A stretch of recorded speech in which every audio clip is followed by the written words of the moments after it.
We're gathered today for the second day of our Investing for the Poor conference, and the full title of the conference is Investing for the Poor, How Impact Investing Can Serve the Common Good in the Light of Evangelii Gaudium.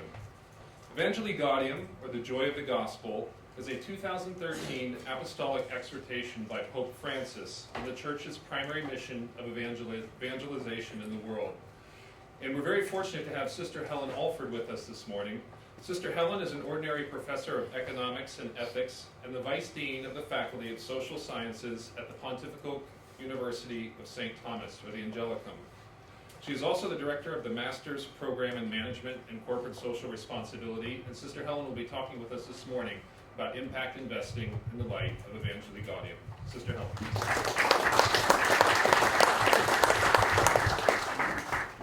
Thank you very much, Ryan. Thank you for inviting me to come and speak here, although I was a little bit unsure what to say, because when I was first asked about a few months ago, would I do a talk about theology and impact investing? And I said, well, I could do Catholic social thought and impact investing. So then 2 weeks ago I got the program, and it's now Seamus Finn, Catholic social thought and impact investing. But at least I thought, well, I've got Evangelii Gaudium. At least, well, I can say something about that. And then I find out we're going to go see the Pope on the first day. So I really wasn't too sure after that. However, I did get a joke when I walked in here in the first morning, which is also very important for those of us from UK. You know, we're so uptight. We always say things we really want to say by telling jokes. So you never don't say them straight out. So I remembered when I walked in, I saw this beautiful place. And I thought, we're having a conference about investing in the poor in this lovely hotel. And it reminded me of an Irish friend of mine who told me about the Irish bishops who had a meeting about poverty some years ago. And they booked the best hotel in Dublin for it, the Jury's Hotel. And one of the journalists afterwards said, well, if this is the conference about poverty, I want to be at the one about chastity.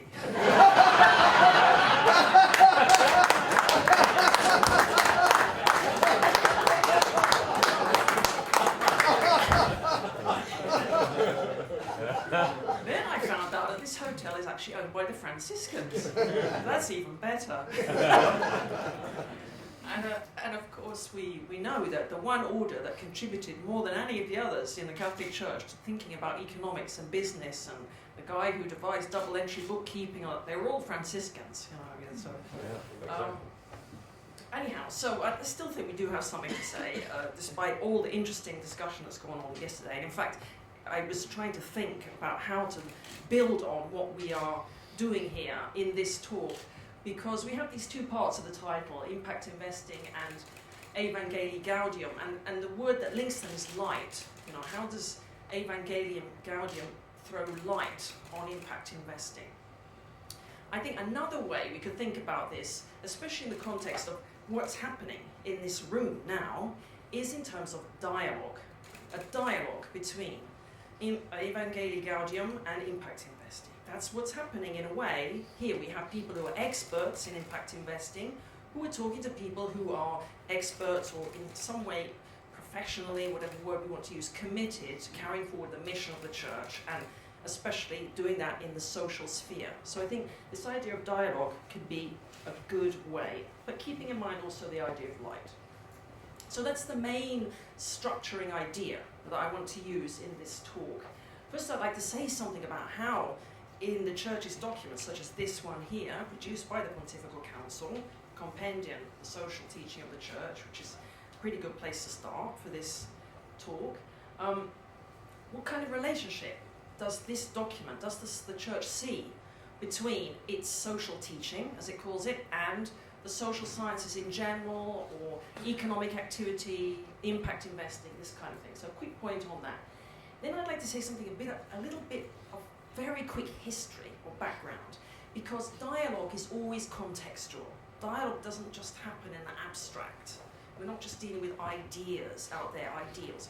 We're dealing with concrete historical processes and real people like you and me who are part of this process. So a little bit of history. Obviously it's selective, I'm not going to say very much, but just to put a few things on the table that might be useful, especially for the discussions later on.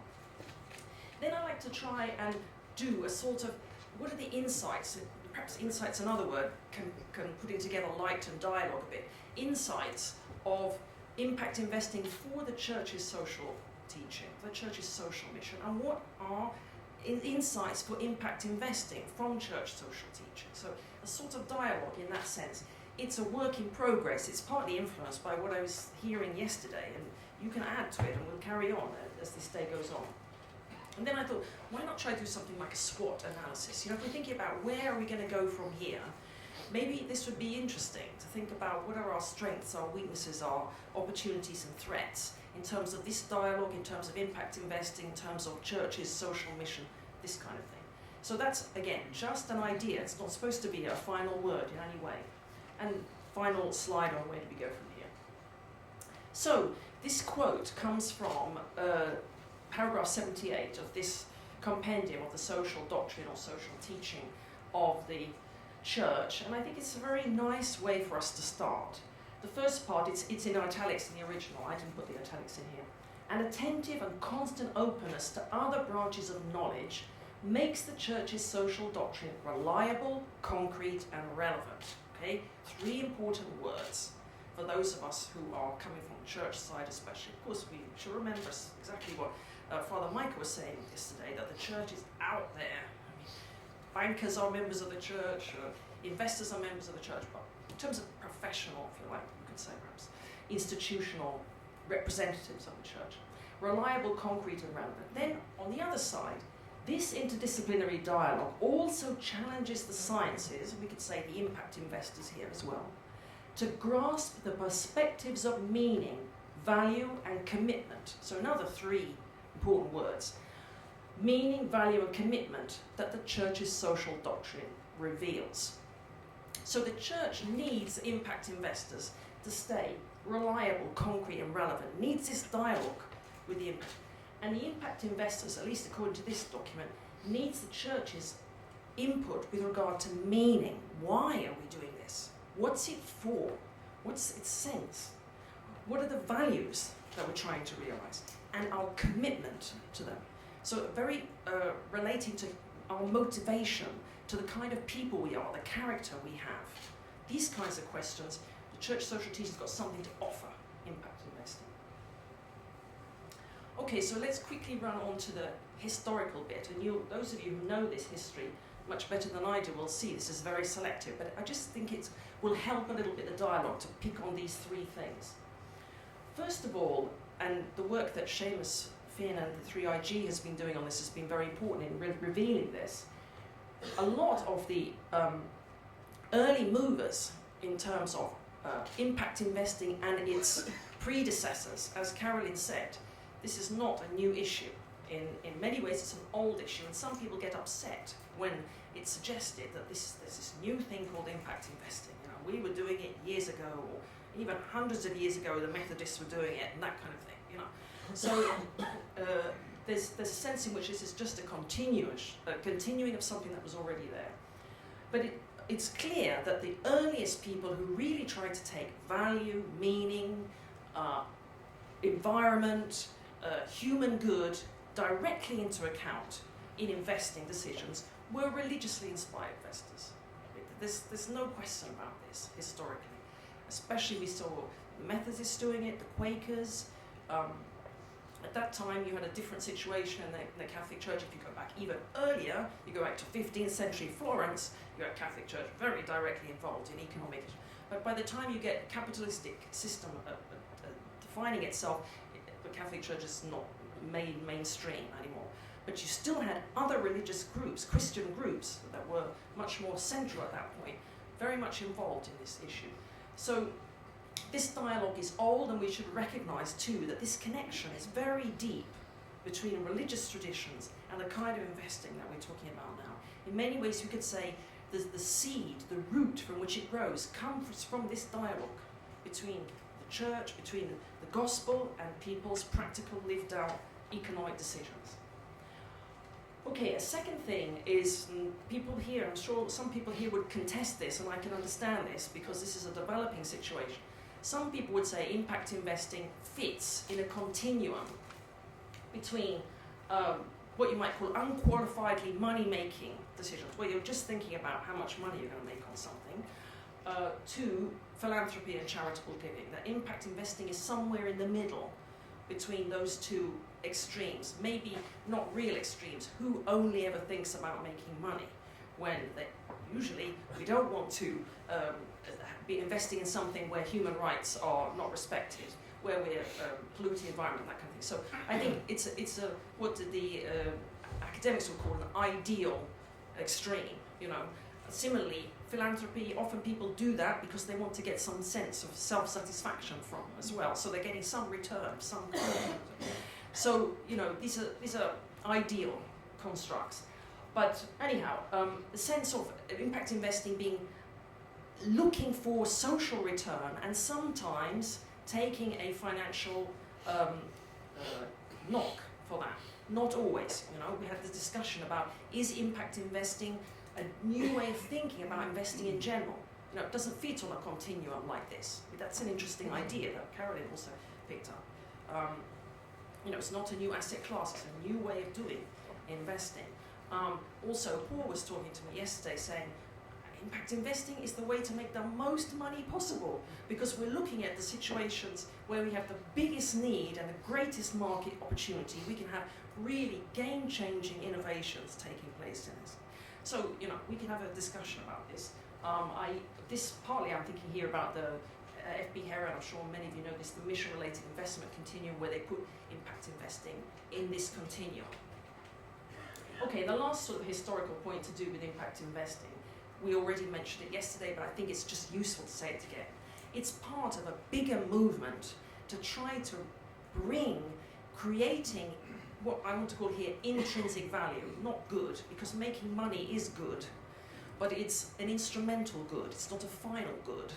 It's a good that we use for education and for human benefit, that kind of thing. It's good, but it's not a final good. So we need to move away from a sequential model where we make an instrumental good, money, and then use it for intrinsic good, the kinds of things that religious orders are doing, or that governments have been doing through welfare systems or whatever. Even businesses through distributing, through the payments they make their employees or their dividends to their investors. So this model has to be replaced by the idea of a parallel. In parallel, we are creating money and we're also creating social good.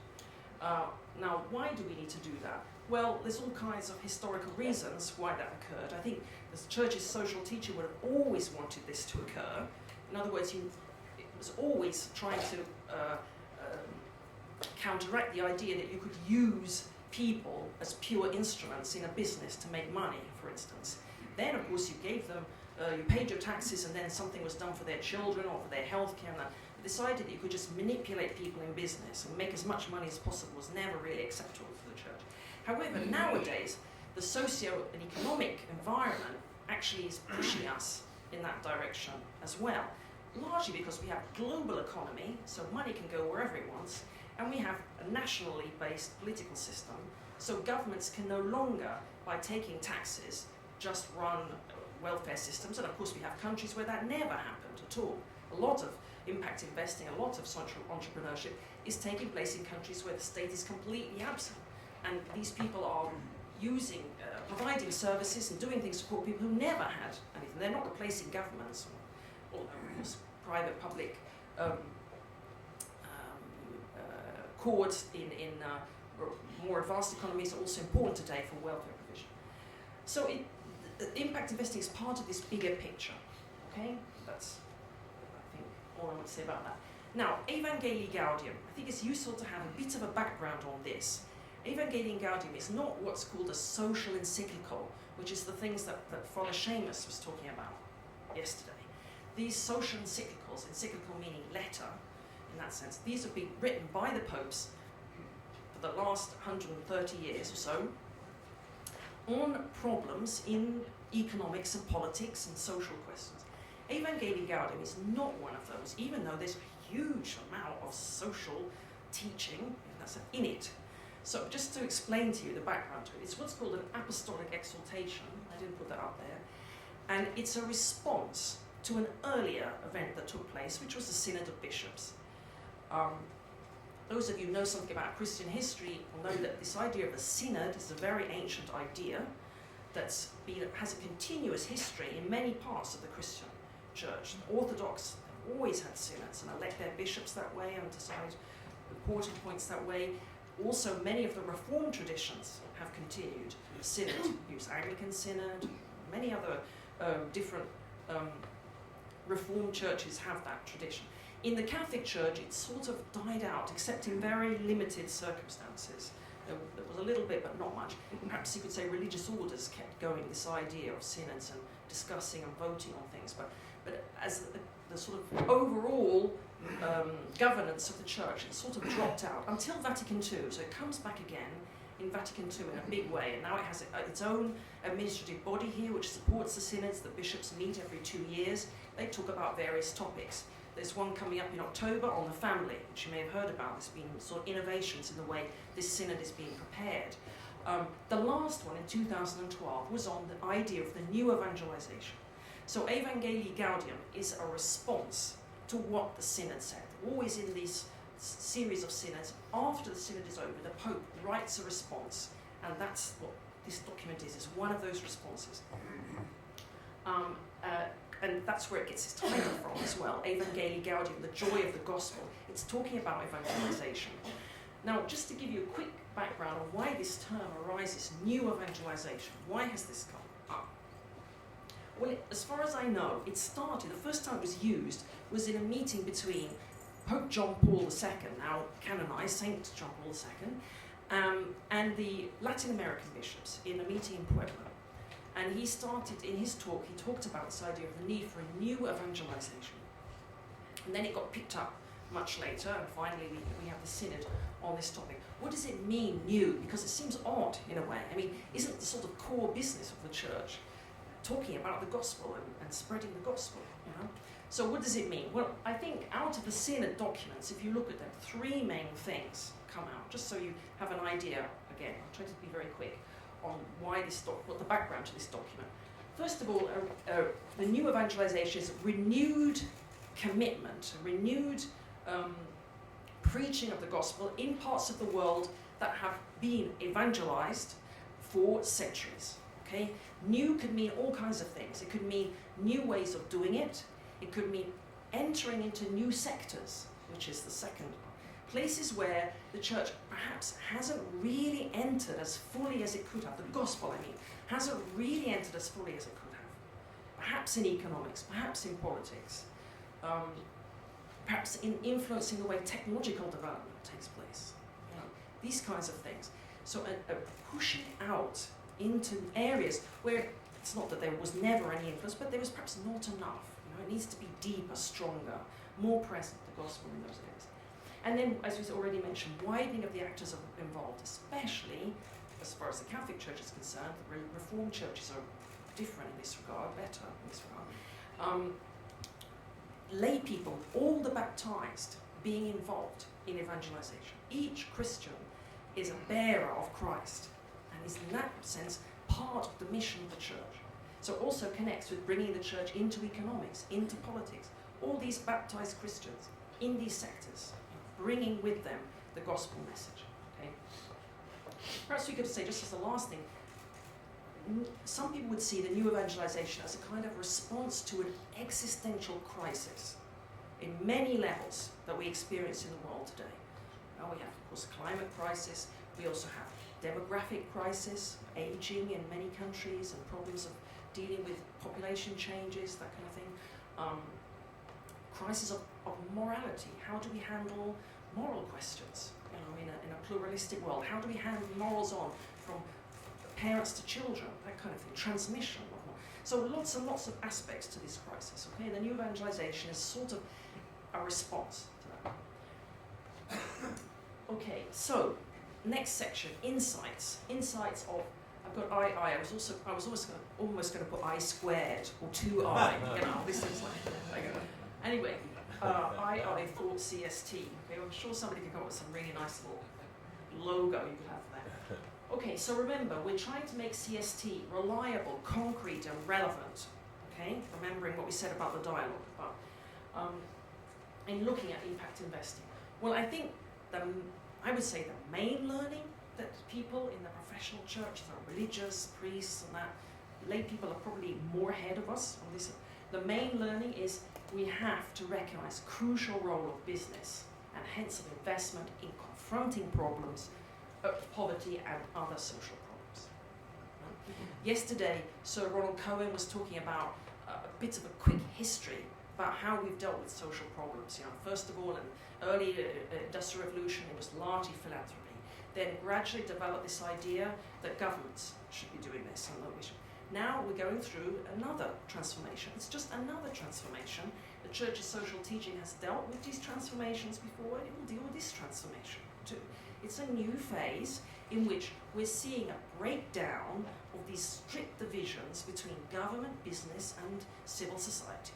It's in Caritas in Veritate, so we have absolute, the seal of approval from the Church. If you read Caritas in Veritate, number 36, and around that area, around paragraph 40, it's all about how we need to break down these barriers between these sectors. And we need, for instance, as he calls it, a logic of gift coming into business. But we also need business models coming into civil society. We need to learn from each other, okay? This is a new phase that we're going into, and the Church, we need to take this on board. Father Seamus was talking yesterday about how a lot of his justice and peace people would be, they'd have their hands up like this at a meeting like this. They'd never come in. It'd be like talking to the devil, coming in and talking to people who are involved in investment, and that kind of thing. Okay, this, as we already mentioned, Carolyn mentioned this morning, there's big problems in business. Of course there's big problems. That's partly why you lot are here, to sort of deal with some of those problems. But this idea that we demonise and we won't have anything to do with it, and we should just keep pushing on getting governments to, it's not being realistic about the situation. It's not being concrete, reliable, and relevant. Okay? Of course, there's new chances that we have here as well. So I know I'm talking to the converted here, but it is a thing. I think we need to make a sort of a step forward in our thinking, okay, in the Church. Well, people were talking yesterday about how we recognise the dignity of the poor person in this. We're able to serve them, and they can make choices. They can use their own autonomy. They can recognise their dignity. This is really great stuff, isn't it? Paul was talking to us about the most important thing in social enterprise is listening to poor people. Let them tell you what their needs are. It's great, to hear people like that in investment and talking like this. It's fantastic, I'm talking from the point of view of the Church, And also this thing about responding to poverty on a large scale. I'll come back to that because I think this is one of the challenging areas for us. But it does have some potential. I think that's clear. Then also, two other learnings, I think, the idea of social entrepreneurship as one model for church institutions, okay? Like CRS, like religious orders, like dioceses. We have an institution which has been set up by the Church, using social entrepreneurship in our ministry, in our work, alongside charitable. Carol is quite right. We shouldn't get rid of grants. That is always going to have a role in certain circumstances. But this is a new tool that we can use, that we can add to this vast array that is at our disposal. Why turn away from it? And in many ways, we've been doing very similar things. We just need to change a little bit our focus, just change a few little things, and we could really release a whole lot of new energy. I gave a talk last year to Dominican sisters in Central and Eastern Europe about this, and I said, everything I'm going to tell you, you'll know about already. Everything. There's nothing new I'm going to tell you. It's just that I'm going to reorganize a few things and say it in a slightly different way to you. It's a bit like the guy who took a needle and moved the eye of the needle from the end to the front of the needle, and that meant he could make a sewing machine and revolutionize production of clothes and all that kind of thing, just with this small little realization at the beginning. So we can make some few small little changes, but we can create something really new and powerful. So I think that's also a challenge, something for the Church and Catholic social law to learn from. And then, of course, we already mentioned, I don't need to say more about that, the church institutions, dioceses, religious orders, we're investing big amount of money, especially the religious orders that are in the Western world that have fewer young people now and have far more resources because they don't have so many people to spend them on. So they can carry forward their mission, by investing this way. It's part of, it can be a new way of thinking about what our religious mission is about. So I think this is some of the insights that we can gain. I'm sure we could add to that list. Okay, so now we're going to have, because I'm supposed to talk about impact investing in the light of Evangelii Gaudium, I have 3 slides now, the other way around. Okay, so insights from this apostolic exhortation for impact investing. And remember here, we're talking about perspectives of meaning, value and commitment. Okay, just going back to our initial idea about the dialogue. Well, I think anybody who's not only read Evangelii Gaudium but has listened to the Pope knows that number one concern for him is exclusion. This is the thing that he keeps mentioning. If you did a word analysis of his talks, that word exclusion would be one of the top ones. He keeps on and on about it. Okay, he at one point in Evangelii Gaudium, I think one of the paragraphs that was suggested for the reading before this meeting, he talks about how, in a way, exploitation of people at least implies a bit of a relationship with them. But now we're not even talking about exploitation, we're talking about exclusion. These people are outside the system. They're not even being exploited. In that sense, exploitation is a little bit better. At least they're in the system. Exclusion is his number one concern, and this comes across in the. So what we should be thinking about is social inclusion, okay? And there's lots of things I could have chosen from the documents put up here, but I thought this one, Society is the Kingdom of God, might be the best one. I hope I made the best choice. Other people might prefer other parts of the document. So I'd just like to read this with you.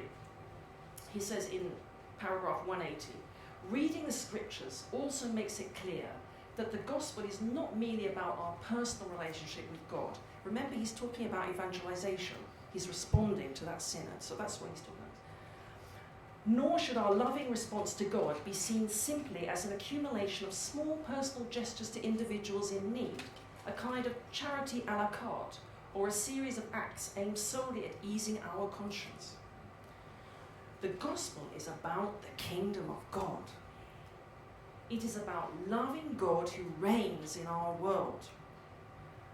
To the extent that he reigns within us, the life of society will be a setting for universal fraternity, justice, peace, and dignity. I mean, and it made me think, when I was reading that last night, thinking about the final version of this presentation, what Sir Cohen had said yesterday. Francis' call can only be answered by a revolution. I mean, it is pretty revolutionary, this language, but also so inspiring. Give us the strength to fight against all these difficulties that we face and try to do it, with such inspiring language. Okay, that's the first point. Option for the poor. Second point, related to the first one, of course. Absolutely standard idea, available in the compendium and in many documents of many popes before this one, and also very present in this document. The first point, he's saying, option for the poor is not just sort of sociological idea, but it's based on what God himself did for us. He made himself poor in order to come and share our life and enrich us by entering into our human life, which for him was an emptying of his Godhead in that sense, and entering into our created human lives. So it's a sort of theological basis for this idea of option for the poor. And then the next point, appreciating. We need an attentiveness which inspires me effectively to seek their good, the poor, the good of the poor. This entails appreciating the poor in their goodness, in their experience of life, in their culture. In other words, not just absorbers of my beneficence, but people who can give me something. Okay, that last, maybe I'll read this, I like very much this last paragraph. Sometimes we are tempted to be that kind of Christian who keeps the Lord's wounds at arm's length. Yet Jesus wants us to touch human misery, to touch the suffering flesh of others. He hopes that we will stop looking for those personal or communal niches which shelter us from the maelstrom of human misfortune, and instead enter into the reality of other people's lives and know the power of tenderness. Whenever we do so, our lives become wonderfully complicated.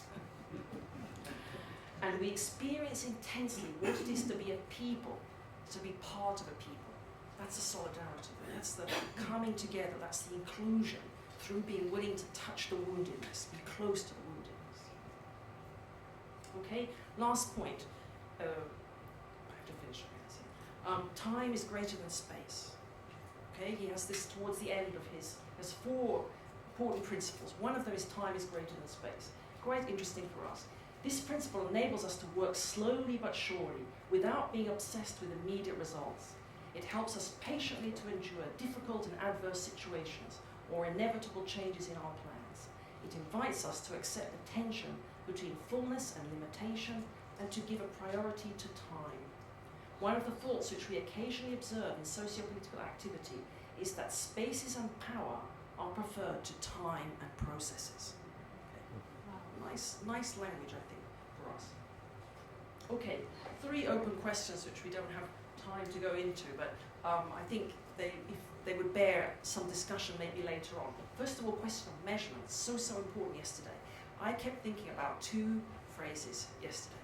First one, it only counts if it can be counted, and the second one, the things that really count can't be counted. Okay, I think Einstein's supposed to have said the second one. So I think we have to live in that tension, I think. So on the one hand, measurement is really important, and I think all the efforts put into trying to get social indicators, really important, helps us deal with outcome. On the other hand, we have to keep in our minds at the same time that we can't grasp the mystery, the fullness of social good. Go back to the thing about time.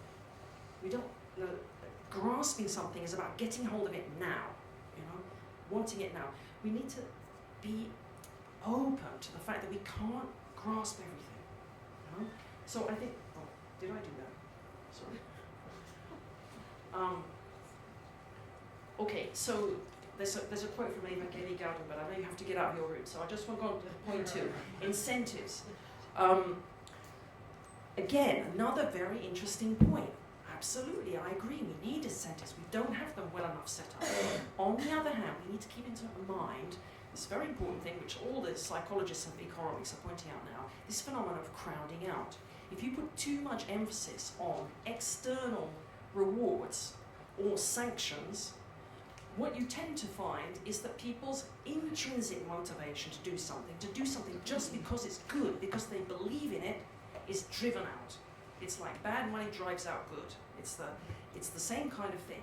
I can't go into this really interesting research on this. So again, I'm not saying everything that was said yesterday is good as far as it goes, but if we forget this other side, what we could find in impact investing is that we drive out the people who are intrinsically motivated to do this, because all the others coming in, they want big salaries, they want we're flooding too much external incentive and not recognizing enough the power of intrinsic motivation. Okay? Now, it is a difficult thing. I'm not trying to say people were wrong yesterday. I just want to add this other dimension. Just let's keep living the tension between these 2 things. Okay? Last thing, scalability. I couldn't find a really good quote from Evangelii Gaudium, but I've got one from the address to the heads of the UN agencies, which the Pope gave earlier this year.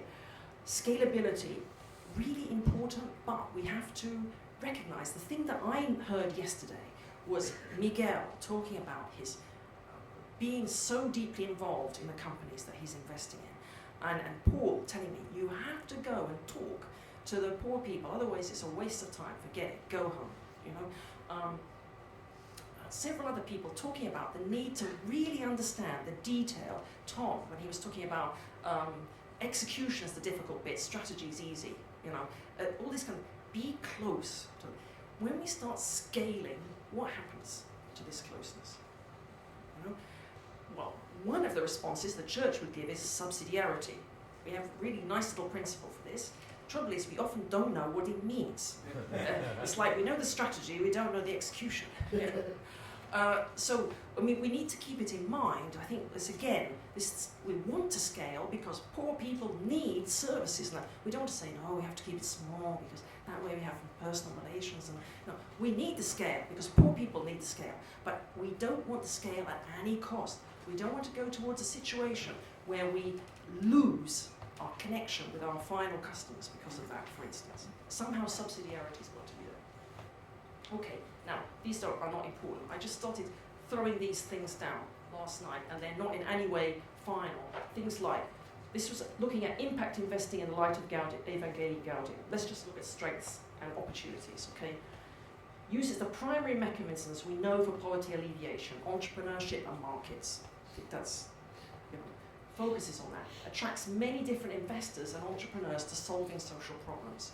So we're really drawing all kinds of resources into dealing with the major problems that, from the point of view of the church and the point of view of society as a whole, we recognise we have to face. Okay?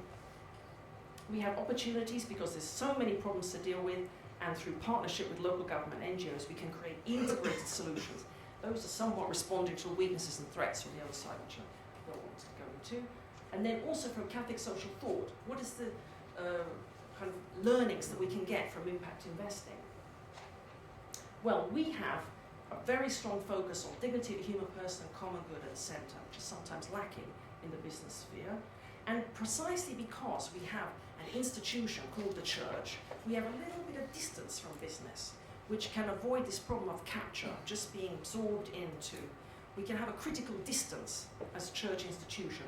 Good partner, but also providing critique as well. That's what good partners do for each other. We as a church, I think several people have said this, we're going to move in the next even 20 years from a rather defensive position with regard to the modern world to being in the mainstream, to being one of the institutions which are going to carry forward social innovation. It'll be more like 15th century Florence in the future, where the Catholic Church, right in the middle of all kinds of innovations, the bishops are producing big manuals on how to deal with moral problems in economics. I mean, this was happening. This is going to start happening more in the future, just because of the situation that we're in. And business increasingly recognises this need for partnership. Okay, last thing. Okay, last page. We need to create a more solid dialogue. You can see here, many of you will say that's a bit naive, some of the things you said. I know they are. It's just the beginning of the dialogue. Okay, we need a more solid dialogue between church and faith communities and impact investing. We need to ask, what do the various members of the church need to do to promote a business culture that puts the poor at the centre, that puts inclusion right at the centre? Okay, how can the business system be converted to serving the poor? Okay, and then I just put this last quote in from Evangelii Gaudium, because this picture over here is of Our Lady, the Undoer of Knots, which is one of Pope Francis's big devotions. He really likes this image of Our Lady undoing these knots. And in Evangelii Gaudium, he has this very nice quote: "The Holy Spirit can be said to possess an infinite creativity proper to the divine mind, which knows how to loosen the knots of human affairs, even the most complex and inscrutable." So with that note, I think there's nothing to stop us.